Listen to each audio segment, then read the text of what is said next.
Hello, everyone, and good morning or afternoon for folks who are dialing in. I'm from Europe. All right, we're going to go ahead and get started and continue to let folks in as the webinar progresses. As a reminder to anyone who has colleagues who may want to watch this webinar who did not get a chance to dial in real time, we will be circulating the recording soon after the webinar concludes. So look out for that. We will be sharing that as soon as that recording is available. So welcome, everyone. This webinar will focus on streamlining EUDR legality, and we'll be sharing tips from Sourcemap and Preferred by Nature. My name is Marissa Brock. I am the Senior Director of Policy and Government Affairs at Sourcemap. I'm joined here with Chloé Viale, the Sourcing Hub Manager for Preferred by Nature. Welcome, Chloé. We're really excited to chat with you all this morning. I'm sure if you are following the deforestation regulation closely, you're aware that updated guidance was released on the 15th. And there's been a lot of discussion around how that impacts EUDR processes, particularly when it comes to some of the additional guidance that they've shared around legality. So we're going to dive into that today. We are going to focus this conversation primarily on the legality aspect of the law, but we will continue to organize additional webinars on sort of the broader due diligence for EUDR. So stay tuned if you're interested in some of those other topics, because legality is, a fairly complex topic in and of itself. We are going to focus this webinar on that this morning. If you have any questions, you should have access to a Q&A function at the bottom of your Zoom screen. It is a little box with a question mark in it. If you click on that, you can submit a question. Those questions can be submitted anonymously or with your name attached. And we will be sure to get to as many questions as we can towards the end of the webinar. If there are any questions that we miss or we don't get a chance to cover, please feel free to reach out to either myself or Chloé or the info@sourcemap email address. At the conclusion of this webinar, we're always happy to dive into some of the topics that we may not get a chance to cover today. So Chloé, I'd love to start with you here, sort of introducing what you do at Preferred by Nature, and would love to just hear a little bit more about what Preferred by Nature does, how you're supporting companies with EUDR compliance. Sure. Hello, everyone. Can you hear me well? Yes. Everything good? Sure. So thanks, Marissa, for initiating this webinar on this super interesting topic. So I'm Chloé. I'm the sourcing hub manager, as you've said. So I'll start with presenting Preferred by Nature activity and then zoom into EUDR and more specifically how we support legality. For those that do not know us, we are a not-for-profit mission-based organizations. Our headquarters in Denmark, but we really have a global team. So I'm speaking to you from France. We do work on sustainability within forest impact commodities at large, and we have three main areas of activities. We do sustainability auditing against various certification schemes. We do have our own schemes. We also do advisory work, which I suppose we'll be talking a bit more in detail. So we're supporting companies in their sustainability journey, including compliance with due diligence regulations. And last but not least, we also implement projects which are usually more donor-funded, multilateral, larger kinds of projects. So I'd say when it comes to EUDR, we've been supporting companies with due diligence regulation for quite a while, starting with EUDR back in the day. So we've continued to do so with EUDR. And broadly speaking, we can support companies in two stages. First, in the preparedness stages. So we've been doing a lot of what we call gap analysis, trying to kind of have a full scan of systems in place and level of preparedness of companies and trying to support them setting up action plans and understanding what needs to come first and what they need to implement. And then we have a whole suite of services in the actual implementation of a due diligence system. So that comes to various forms. We can do trainings, we can support policy or procedure development, we can implement specific supply chain assessments, we can also help with on-site verifications. So wide span, But I would say where we differ from Sourcemap or other organizations is that we do not offer IT systems or platform to support that. So we're more in the supporting how the system should run rather than providing solutions. So that's the big picture of what we do. Yeah, that's thank you for that that walkthrough, Chloe, and that's sort of a perfect segue. We have really at Sourcemap have really appreciated learning from some of the resources that Preferred by Nature puts out regarding due diligence for EUDR, and I think because this law is fairly complex, and we've now had a lot of lead time from when it was adopted to when it will ultimately go into enforcement. We've had a lot of time to really work together and sort of talk through best practices from both of our respective teams. So really have appreciated that relationship. What I'd like to start with here, because again, I know folks are currently digesting the updated guidance and curious how this guidance has changed or whether it has changed anything around EUDR due diligence. I want to just really quickly talk through what is specifically in the guidance mentions legality and what are some of those big takeaways. So at a broad level, at sort of a high level, the most important takeaway from the guidance as a whole, digesting everything that was in this updated document, as well as the updated FAQs document, which if anyone has not had a chance to look through those, I would strongly urge you review the FAQs, because there are some really specific use cases outlined in the FAQs that will be very helpful and clarify some of the outstanding questions that I think a number of companies have had. But the biggest takeaway from this guidance is this does not fundamentally change EUDR due diligence. This provides some opportunities for simplification for certain areas of or certain use cases, due diligence use cases, particularly around the submission of due diligence statements in certain cases. But there are no substantive changes to the actual law, because this is the guidance and not something that was submitted in a delegated act. We'll talk a little bit about what we expect in terms of a delegated act that was proposed recently around the HS codes in the annex. But because this is the legality, because this is the guidance submitted from the Commission and from the competent authorities, this is not creating any sort of meaningful change in terms of what is actually in the adopted text. This is providing some options for simplification.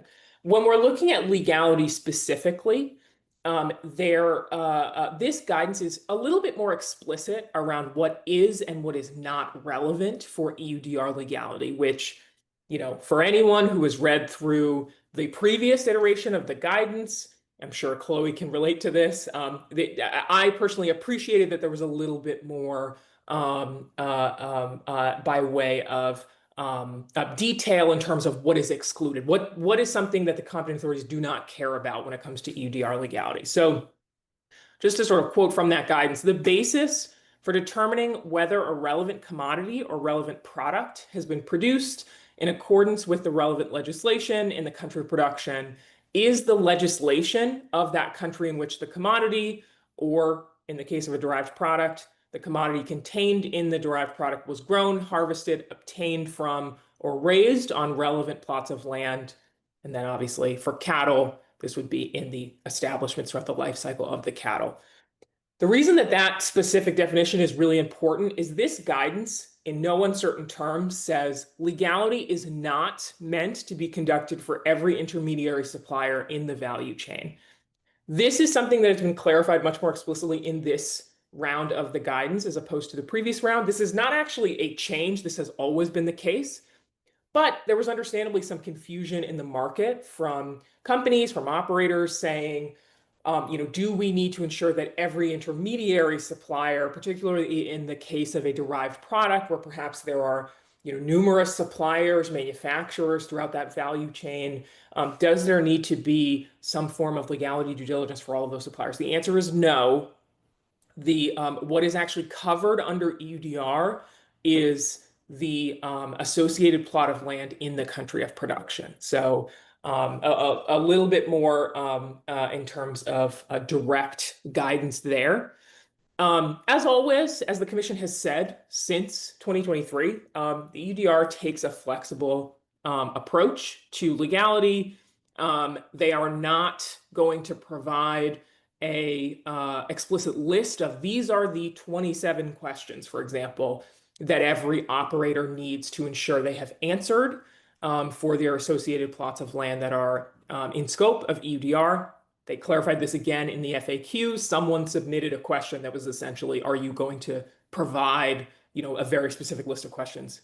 As always, the answer to that continues to be no.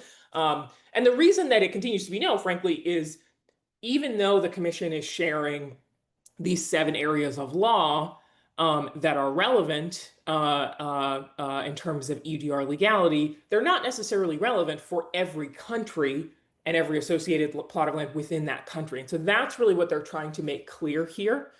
Only the applicable laws concerning the legal status of the area of production constitute relevant legislation pursuant to Article 2.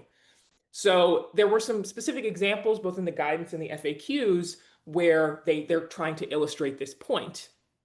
One example is, let's say that your in-scope commodity is wood and timber, and you are conducting due diligence in terms of legality for the associated plots of land from which that wood and timber is being harvested. If possession of a land title is not required under domestic law in that country of production to produce and commercialize agricultural products, that is not required under EUDR. So to say that more plainly, if a land title is not something that is legally required in the country of production for that associated plot of land, just because you're harvesting wood and timber does not mean you automatically need to collect a land title to be compliant under EUDR legality. Where that would be relevant, of course, is if there is a law on the books in that country where a land title is required. It's always obviously also important to know if you are working with products that were previously subject to the timber regulation, keeping in mind any previous requirements during that transition period is also relevant.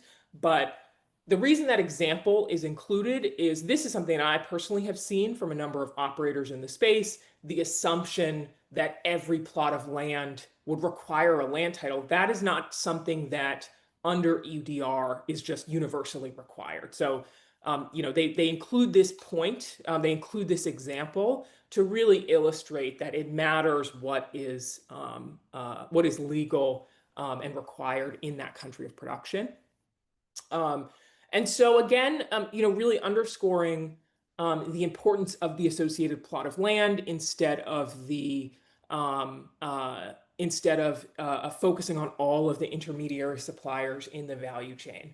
What I will say is for some companies, they may still elect to collect chain of custody documentation across their value chain as an additional means of verification, not just for EUDR, but for other relevant EU legislation that is upcoming, including things like the forced labor regulation, et cetera.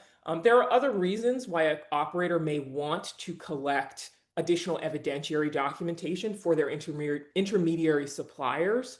While that can be a best practice for companies that are looking for that additional layer of verification, they're worried about the accuracy of their data. Perhaps they're worried about, they're sourcing from a country that scores very highly on the Corruption Perceptions Index, for example. Personally, I think it is important that companies are collecting as many evidentiary documents as they can where possible. However, is that something that is legally required under the law? No. That is something that the guidance is really making very clear and very plain. And so, we wanted to make sure we touched down and spoke about that. That is really the biggest update in the guidance and the FAQs specifically pertaining to legality. Again, there's quite a lot in the guidance that provides additional options for simplification of the due diligence statements. It simplifies certain requirements for companies that are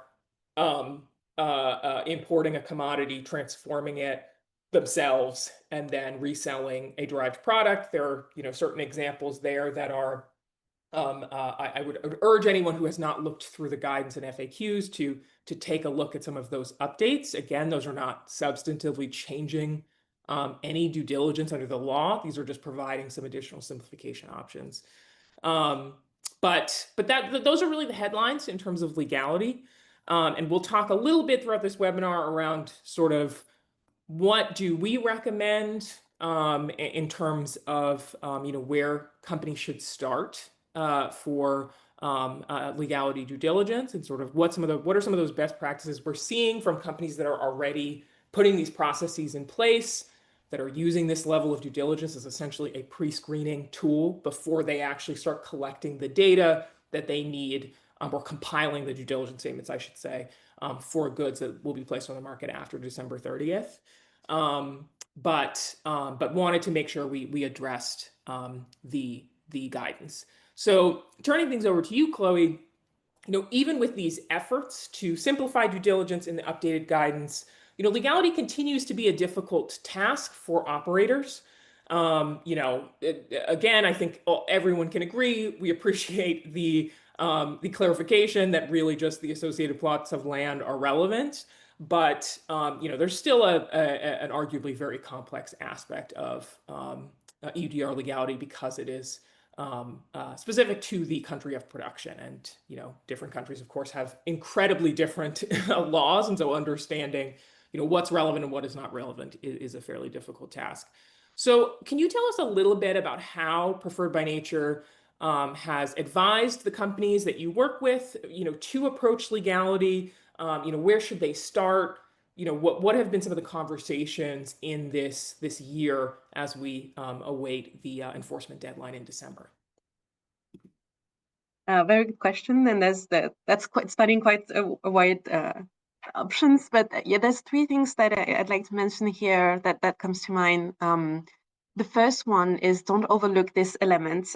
We know, we've noticed over time that there's been a lot of effort into the geospatial mapping and traceability, right? It's like it was the initial step everyone jumped in. So I think right now it's a time of increasing efforts in the legality aspects of things. So it's very important that this is fully embedded in the due diligence systems and not add in as an afterthought. So that's one of the things we've consistently been advising, to really, really think about it well. As a rule of thumb, there's also an element of evaluating the level of efforts that would need to be put in place, not only for the document collection, but for the whole legality requirement, right? Because it doesn't stop at just collecting documents, it goes beyond assessing those documents. So as a rule of thumb, we know that the longer the supply chain, the more complex they are, the more unstable they are, the more difficult it's going to be to collect those documents and maybe go back to your suppliers if they're not the right documents, or if you notice something that's missing, or if you want some clarification. On the other hand, the shorter, the more stable your supply chains, the more you already have some level of engagements with your suppliers, sub-suppliers, the easier it will be to collect those documents. So there's a first element of kind of anticipating this and calculating the level of effort and resources you're going to have to put in place to have a functional process, which is my second point, actually. Like there's really, to me at least, there's a lot of effort that needs to go into the design phase of how this is going to happen, right? Because you need specific steps, you need an operating processes in place, as well as efficient systems. So solution like Sourcemap can be an option, but that can be also much simpler. Files and storage system, it just needs to be well thought of. How are you going to do this collection part? But then when you have the document, what are you going to do with them? How are you going to store it? Who is going to look at it? Who is going to assess it? How are you going to navigate with it? How are you going to find what's what in your system? It can easily turn up into a huge collection of documents. I have seen this with some of our partners and clients that you just open a file in a folder, and in that folder you have like a gigantic collection of files, and it's impossible to know what's what and what relates to what, and do any kind of meaningful assessment, because you need to constantly navigate back and forth to kind of compare information and make sure things align and have any kind of information from this data, right? Like any kind of meaningful information. So that would be the second point, is to make sure the systems and the processes you're setting up are fit for purpose and are matching the level of complexity of your supply chains, to facilitate this huge task that is collecting legality documents and making sense out of it, and thinking if you need to do more. And my third point would be, but maybe it's a commonplace, but do use certification systems where they are available, where they are in place, where they are covering legality. We do find that it's a huge facilitation to lean on the systems and to do the homework in terms of justifying in your due diligence systems why you're using the systems, why you think it's robust, and doing the verification that the material you're purchasing is indeed certified under the appropriate claim and the appropriate traceability level. But then that considerably alleviates the effort if this certification system is already doing some of the document collection and auditing on site on a regular, sample-based, well-documented basis. That's a huge help. So those would be the three entry door, let's say, to, okay, what do we start with? And those are some really great and I think really important steps that all companies should be taking. Something that you said that I think is particularly important is how are companies properly maintaining these documents and ensuring that they are organized. Because, again, just to really emphasize this, legality is most relevant in the event of an audit and most risky, I would say, in the event of an audit, because you are not actually attaching any of these evidentiary documents to each due diligence statement. That is absolutely not something that is getting attached to the DDS when you're submitting it in the EU Traces system. Legality is really most important if you get, in terms of having to prove that you have done it, that you have conducted the due diligence properly, if you are audited by the competent authorities. And so ensuring that you are collecting the right types of documentation, that you can prove that you have done due diligence to a sufficient degree, which again, I understand is in some areas a sliding scale because this is intended to be flexible. That is really where this there is an importance in using partners, using solution providers that can compile that information and store that information. Any documentation under EUDR is required to be stored for that 5-year period under the law. And so, one of the main reasons why that is in place is if you are audited, the documents still need to be available. So it's really important that the companies are keeping that in mind and really thinking that through. And, this is really a reason why a lot of the companies that Sourcemap has worked with over the last year on EUDR as we approach the enforcement deadline have really begun to use legality due diligence as a pre-screening mechanism. What they want to do is, as much as possible, identify if they have associated plots of land that are not compliant before they actually enter into the enforcement deadline of the law, so that they're not, finding that out once EUDR is actually in effect. This allows them to sort of screen for, which are the suppliers that are already compliant, and using that as sort of the step one before they actually start generating due diligence statements associated with those suppliers.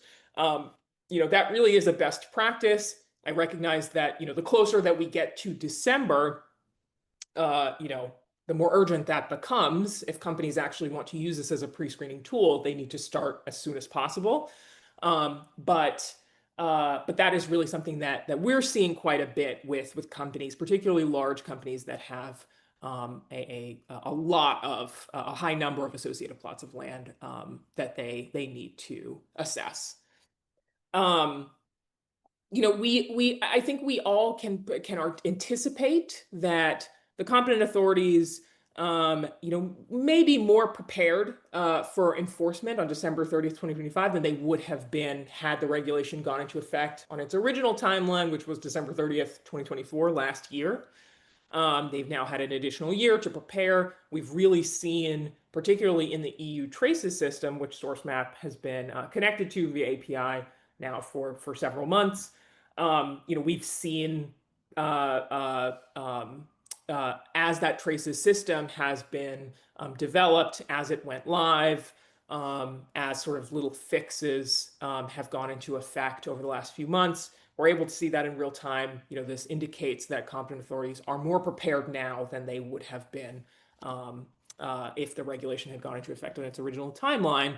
However, I also think it is reasonable that, particularly for the area of the law that is the most complex in terms of the fact that it is the least standardized, legality, I think, will be a little bit of a learning experience for competent authorities in year one in terms of how do they properly enforce this, how are they auditing non-compliant suppliers or operators, and what does that enforcement look like?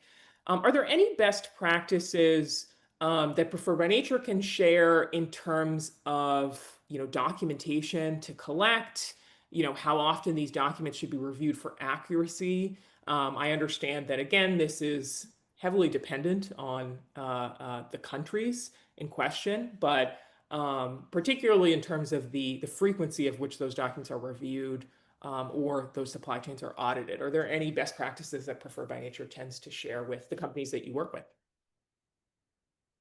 Good question, thank you. I would say it's all, so first of all, well, I'll say again, because it's never enough to have good processes and systems, right? Not to lose yourself into verification and forgetting who's verified what when, and having a really efficient systems to verify those documents and look into them. But to complement that, I would say for me, it all hinges in having a real solid in-depth understanding of the actual legal framework in the country of production you're sourcing from, obviously against the EUDR 7 or 8 legal areas that have been highlighted, right? That's really the starting point to actually understanding which document actually makes sense. As you mentioned, it might be the case that a document is not completely mandatory, in which case you're not also required in all cases to collect it. It might also be the case, and we've noticed this in quite a lot of times, that not all legal requirements which are meaningful under EUDR actually can be matched by documentation, right?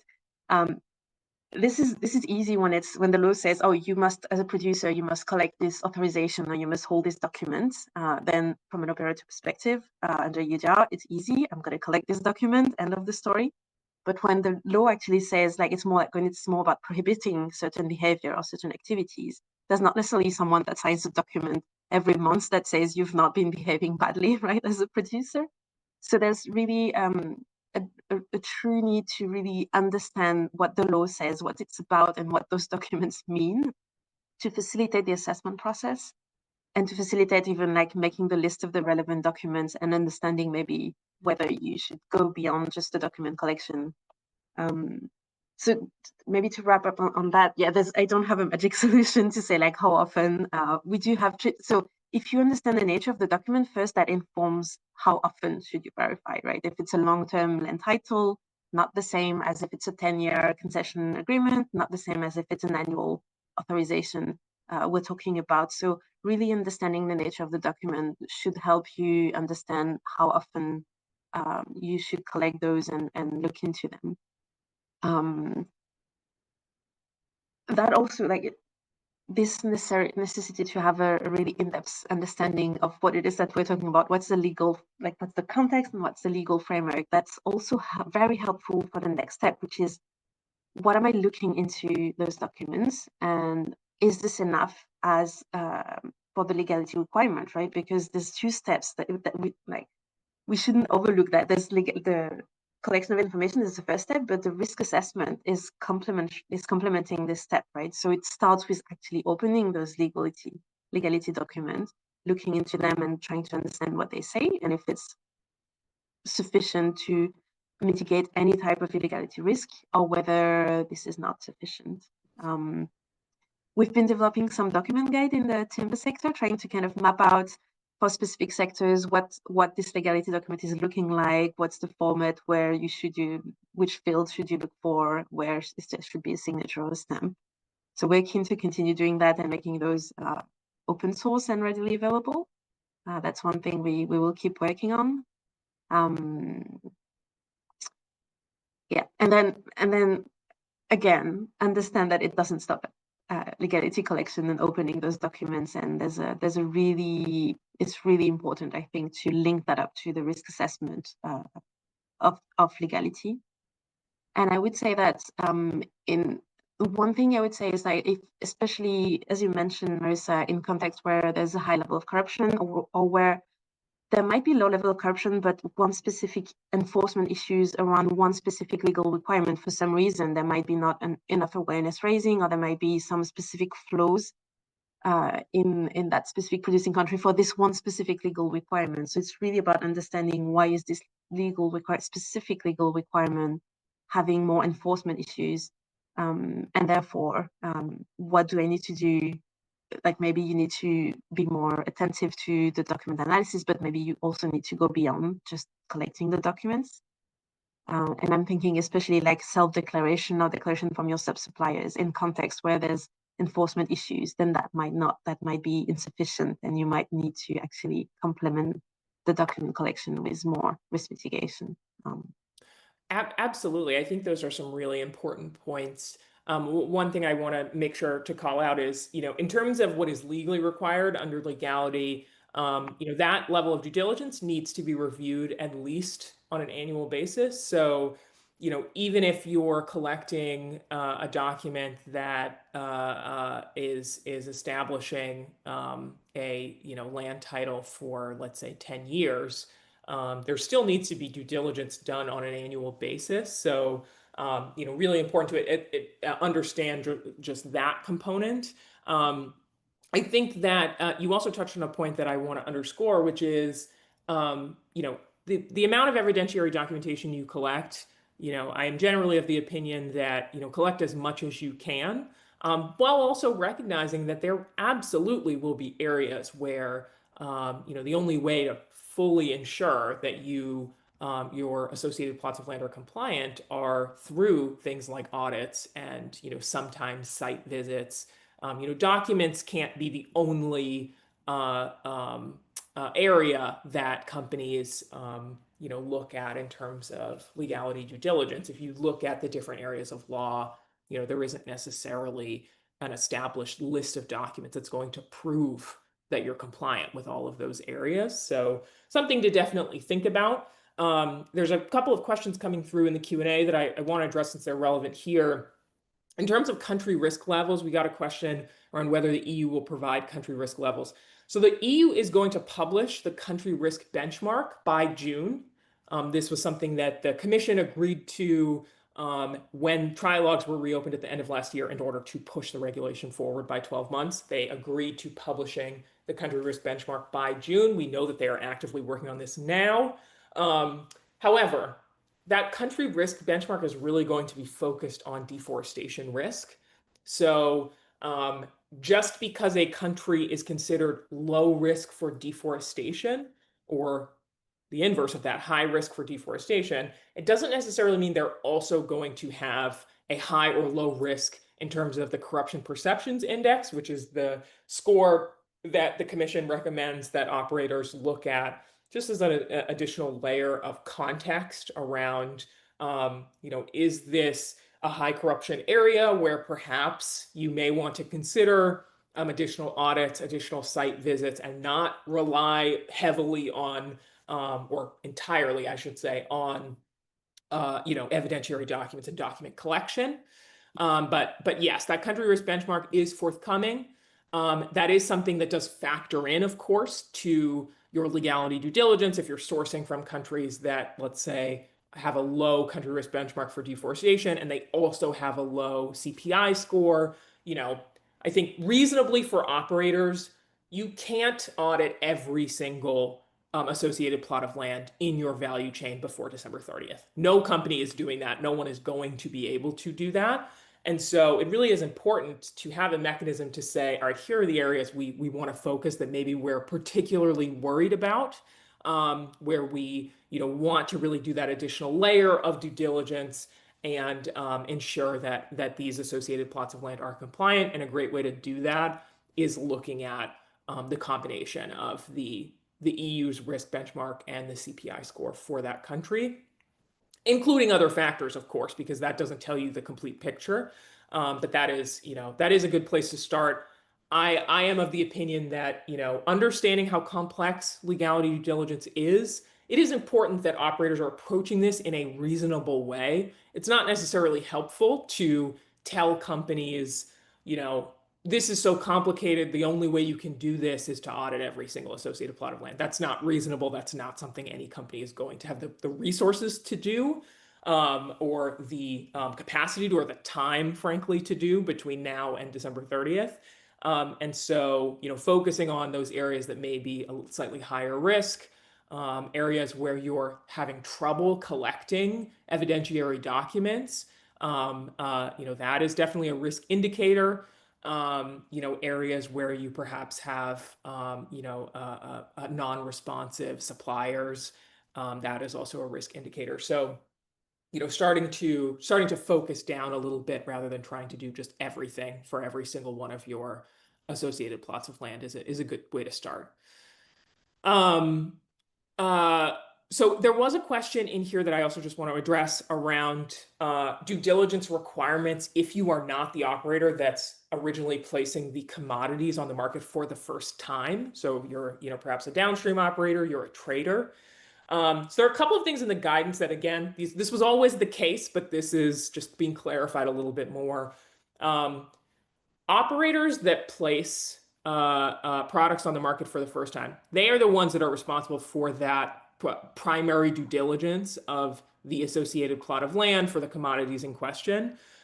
When they share their due diligence reference numbers to any downstream operators or traders, they do have the option to hide the geolocation data. They don't necessarily need to share that. That obviously means that companies further downstream, if they can't actually see the polygons associated with that derived product, for example, they're not able to do sort of a secondary level of due diligence on those polygons. If you don't have the geolocation data, you don't have the geolocation data. So it is important that to just sort of call out that is something that is reiterated in the guidance. Again, this was always the case. This is something we could see in traces when it went live. But it is still technically in the law that there is the potential for shared liability across the supply chain for products products that have multiple operators and multiple traders throughout the supply chain. But for those downstream operators, for those traders, they're not necessarily going to be able to, or even expected to, rerun a legality due diligence process for a good that's already been placed on the market, especially when they don't have the geolocation data. That responsibility really is on the operator that's placing the goods on the market for the first time. And what is mentioned in the guidance is sort of the safe assumption, I will say, that if you're receiving a due diligence reference number for a good that has been submitted to traces, the due diligence statement was accepted, that that due diligence has properly been conducted for that product, for that commodity. So, I recognize that there's a little bit of language in the adopted text versus in the guidance that may sort of seem a little contradictory there in terms of the potential for shared liability. But in this updated guidance, the commission really is acknowledging that, those downstream operators, those traders they don't necessarily have access to the geolocation data for the initial commodity that was placed on the market. Anything you want to add there, Chloe? Not to those 2 points, but there was this interesting other question on how to conduct risk assessment when you don't have necessarily the geospatial data. And so I just wanted to say there's risk assessing deforestation. So risk assessing that there may have been some deforestation happening after the cutoff date and falling into the EUDR definition. That's one thing, like if you don't have the geospatial data, that you cannot do. But on the legality aspect, which is what we're talking about today, then I think it's totally different, because if you do know the country of production, if you do not know from which country it's coming, it's a different topic. But if you do know already the country and maybe the subnational level or jurisdiction it's coming from, you can start doing the risk assessment, and you can actually surprisingly do a lot at country level. And this is kind of this is what we've already been doing under the EUTR that was not requesting traceability back to the plot level, right? And a risk-based approach, especially on that side of things, which is not as, well, not saying that deforestation assessment is gray, is black and white and easy to do, but there's still some elements of visual satellite imagery you can rely on. With legality, it has to be, you have to drill down from a larger scope to your plot level. So it's always meaningful to start at country level. And this is something I wanted to, maybe it's a good time, it's a good segue into talking about more what we are developing at country level to facilitate due diligence in that area.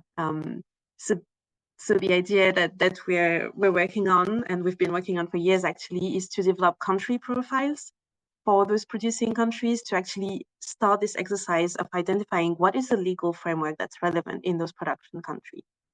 We do believe it's a huge waste of resources if everyone under EUDR is doing it on their own, right? It's just duplicating so much of the work.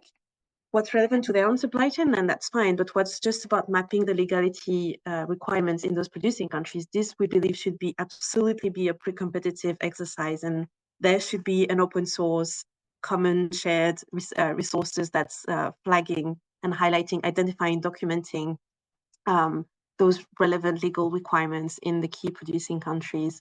And so that's what we're trying to do with our sourcing hub. We're trying to get started to map those legal requirements and make them available, not only for the private sector, but also for common authorities. So the vision is that everyone has a kind of common ground or level playing field, I believe you can say that in English, to really rely on and say, okay, that is the common reference of this is a legislation, these are the legal requirements leading to this and that document, which are meaningful and match the legal requirements. Those might be the legal requirements that may not have documentations. And adding on top of that a layer of, and we believe this is super important, is to document whether there's enforcement issues at country level. Mm-hmm. And in many cases, and it might be the case for the USA, there's no enforcement issue. So you can, if you document it properly, this is part of a meaningful risk assessment, to document that for this legal requirement, this is the document we may need to collect. But I also know that countrywide, there's a really high level of strong enforcement. It's very rare and isolated that people would break the law and be violating the law and in non-compliance. Mm-hmm. Furthermore, the control systems in this country is working well. So if you document that the enforcement level is strong at country level, then you can, that's an integral part of actually what is meant to be in a risk assessment. Mm-hmm. So we also want to kind of document that and make it available to everyone, and potentially also advising on some more like document guide or potential risk mitigation types. So flagging when document is not enough, what is it that would be meaningful to do? And we're trying to make this a common shared resources to get companies started in this process. So yeah. I think that's such a great point that you just made around, whether or not the country, the sourcing country actually has issues around enforcement. Again, that really underscores the importance of, as you're identifying as an operator, where are the areas where I feel like I need to do an additional layer of due diligence, rather than, panicking and feeling like you have to do, an equivalent level of, auditing and site visits across all of those associated plots of land. That's another really important factor to bring in, that, is enforcement, strong in these countries? Is there some high risk of illegal activity? If not, then, collect the documentation that is illegal in that country, and that may be sufficient for you and for your business. I think it's also important just to acknowledge here that a lot of companies are already doing pretty significant due diligence of their suppliers. It might not be due diligence that covers all of the areas of EUDR, of course, but something that we're really seeing across companies, that the companies that I would argue are the most prepared for the law, is they're really starting to incorporate EUDR level due diligence into their existing due diligence processes. Many companies already have a pretty high bar for assessing whether or not a supplier should actually be in their value chain. whether a associated plot of land, meets their standards. Again, those are standards that are not necessarily covering all of the areas of the deforestation regulation, but this is something that companies can sort of incorporate into their existing due diligence processes rather than having, multiple different mechanisms of due diligence that are completely separate for their associated plots of land and for their suppliers. So I think that's a really important thing to acknowledge as well. I know that we are coming up on time here, but I did want to just, Chloe, give you an opportunity to answer one question. We're seeing a few questions from folks who are asking, where would some of these resources from Preferred by Nature, once they're ready, once they're published, where might these live? Is there anything you can share around, where your team is planning on making these available once you have them?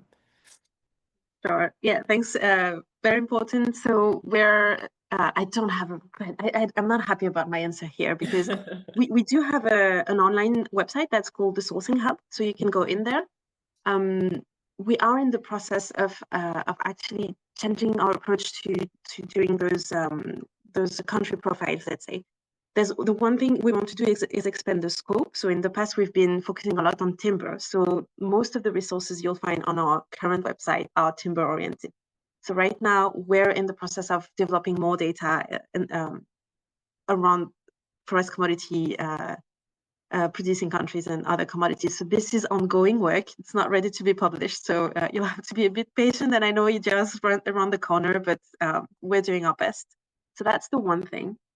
And the other thing is we're also engaging right now in a massive effort to actually provide a more user-friendly experience with our data. In the past, we have been plugging all this expertise into 200 pages PDF, which we know now is not ideal. So we're right now in the middle of an exercise of data standardization and actually developing a data model and kind of setting up proper database so that as a user, you can really navigate the data using filters and tailoring to your specific needs and have a much more pleasant user experience than with those PDF you can currently find on our website. So that's something we're working on. And the last point is that we also we don't want to do it on our own. As I said, we do believe it should be pre-competitive. It should be collaborative. So for the past month, we've been engaging with other organizations in an informal coalition that's called Risk Information Alliance. We're not just 5 organizations, but we're at the stage where we're actually welcoming and onboarding more organizations to grow and to actually have this this initiative growing and more support. So this is also another part of what we're doing, and we will try to have a centralized resources and so a different interface that's collective, that's more collective in the near future. So we're moving as fast as we can. I'm not happy that I cannot share something that's super finalized today with you.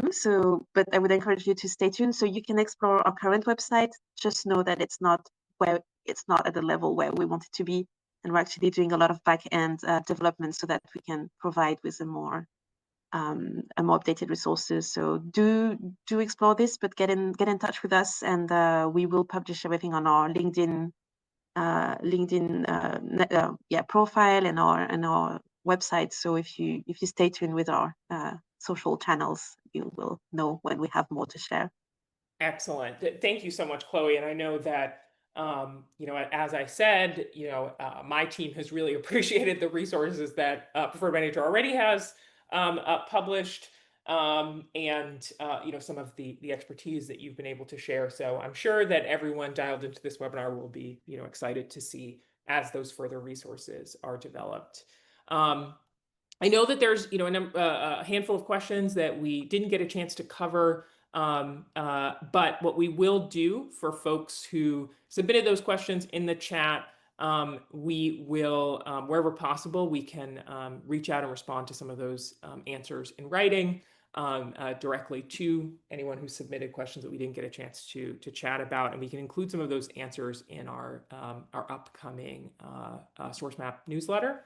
Again, for anyone who has colleagues who were not able to dial into this webinar, we'll circulate the recording after the fact. And please do reach out to both myself, to Chloe, to the info@sourcemap.com email address. If there's any questions that you have that we didn't get a chance to answer that you'd like to have sort of a more one-on-one discussion around. And as I mentioned at the top, we will be hosting additional webinars diving into the other areas of the EUDR guidance, the updated guidance and FAQs that we didn't get a chance to cover today. Those are all of those areas that have nothing to do with the legality component of the law, of which there are many. So please stay tuned for that. We'll be announcing some of those future webinars in the coming weeks. But I wanted to thank you so much, Chloé, for participating today and for sharing your insights. Preferred by Nature really has so much to offer in this space, and so it's been really great working with you thus far.